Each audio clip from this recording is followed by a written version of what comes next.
ಧರಣಿ ಮಂಡಲ ಮಧ್ಯದೊಳಗೆ ಮೆರೆಯುತಿಹ ಕರ್ನಾಟ ದೇಶದೊಳಿರುವ ಕಾಳಿಂಗನೆಂಬ ಗೊಲ್ಲನ ಪರಿಯ ನಾನೆಂತು ಪೇಳ್ವೆನು.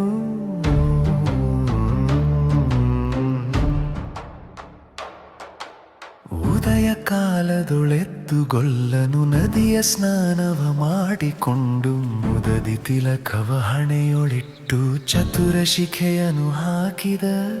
ಎಳೆಯ ಮಾವಿನ ಮರದ ಕೆಳಗೆ ಕೊಳಲನೂದುತ ಗೊಲ್ಲ ಗೌಡನು ಬಳಸಿನಿಂದ ತುರುಗಳನ್ನು ಬಳಿಗೆ ಕರೆದನು ಹರುಷದಿ.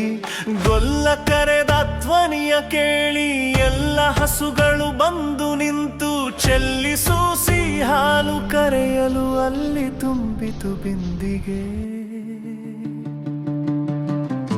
ಹಬ್ಬಿದ ಮಲೆ ಮಧ್ಯದೊಳಗೆ ಅದ್ಭುತನೆಂದೆನೆಂಬ ವ್ಯಾಘ್ರನು ಅಬ್ಬರಿಸಿ ಹಸಿ ಹಸಿದು ಬೆಟ್ಟದ ಕಿಬ್ಬಿಯೊಳು ತಾನಿದ್ದನು.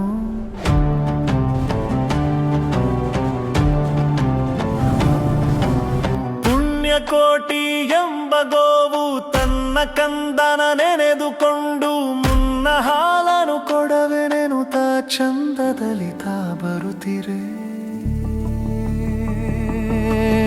ಇಂದೆನಗೆ ಆಹಾರ ಸಿಕ್ಕಿತು ಎಂದು ಬೇಗನೆ ದುಷ್ಟ ವ್ಯಾಘ್ರನು ಬಂದು ಬಳಸಿ ಅಡ್ಡಗಟ್ಟಿ ನಿಂದನ ಹುಲಿರಾಯನು.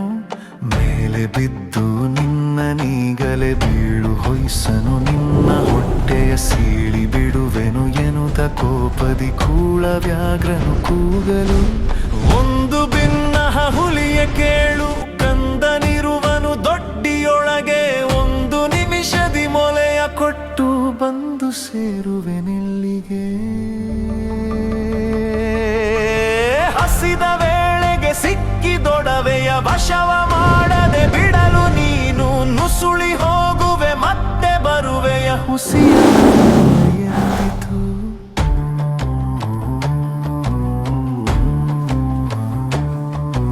ಸತ್ಯವೇ ನಮ್ಮ ತಾಯಿ ತಂದೆ, ಸತ್ಯವೇ ನಮ್ಮ ಬಂಧು ಬಳಗ, ಸತ್ಯ ವಾಕ್ಯಕ್ಕೆ ತಪ್ಪಿ ನಡೆದರೆ ಮೆಚ್ಚನ ಪರಮಾತ್ಮನು.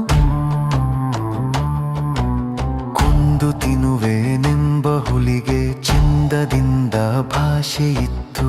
ಕಂದ ನಿನ್ನನು ನೋಡಿ ಹೋಗುವೆನೆಂದು ಬಂದೆನು ದೊಡ್ಡಿಗೆ.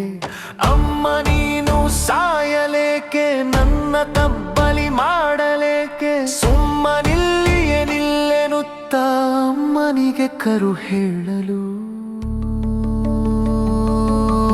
ಕೊಟ್ಟ ಭಾಷೆಗೆ ತಪ್ಪಲಾರೆನು, ಕೆಟ್ಟ ಯೋಚನೆ ಮಾಡಲಾರೆನು. ನಿಷ್ಠೆಯಿಂದಲಿ ಪೋಪೆನಲ್ಲಿಗೆ ಕಟ್ಟ ಕಡೆಗಿದು ಖಂಡಿತ.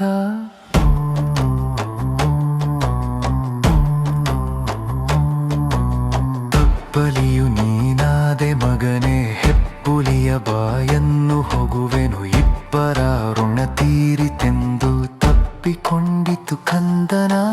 ಗೋವು ಕರುವನು ಬಿಟ್ಟು ಬಂದು ಸಾವಕಾಶವ ಮಾಡದಂತೆ ಗವಿಯ ಬಾಗಿಲ ಸೇರಿ ನಿಂತು ತವಕದಲ್ಲಿ ಹುಲಿಗೆಂದಿತು. ಖಂಡವಿದೆಕೋ ಮಾಂಸವಿದೆಕೋ, ಗುಂಡಿಗೆಯ ಬಿಸಿ ರಕ್ತವಿದೆಕೋ, ಚಂಡ ವ್ಯಾಘ್ರನೆ ನೀನಿದೆಲ್ಲವನುಂಡು ಸಂತಸದಿಂದಿರು. ಪುಣ್ಯಕೋಟಿಯ ಮಾತ ಕೇಳಿ ಕಣ್ಣ ನೀರನು ಸುರಿಸಿ ನೊಂದು ಕನ್ನೆ ಇವಳನು ಕೊಂದು ತಿಂದರೆ ಮೆಚ್ಚನ ಪರಮಾತ್ಮನು.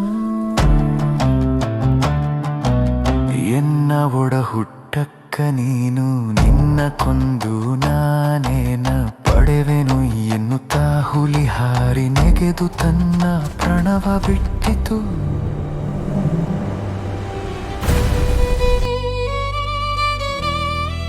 ಪಾಂಡ, ಈ ಹಾಡಿನ ಸಾರಾಂಶ ಏನಿದೆ? ಮಾತು ಕೊಟ್ಟು ಮೋಸ ಮಾಡದಿರು, ಸತ್ಯಕ್ಕೆ ಸಾವಿಲ್ಲ, ಸುಳ್ಳಿಗೆ ಜಯವಿಲ್ಲ ಎಂಬುದು ಈ ಹಾಡಿನ ಸಾರಾಂಶ.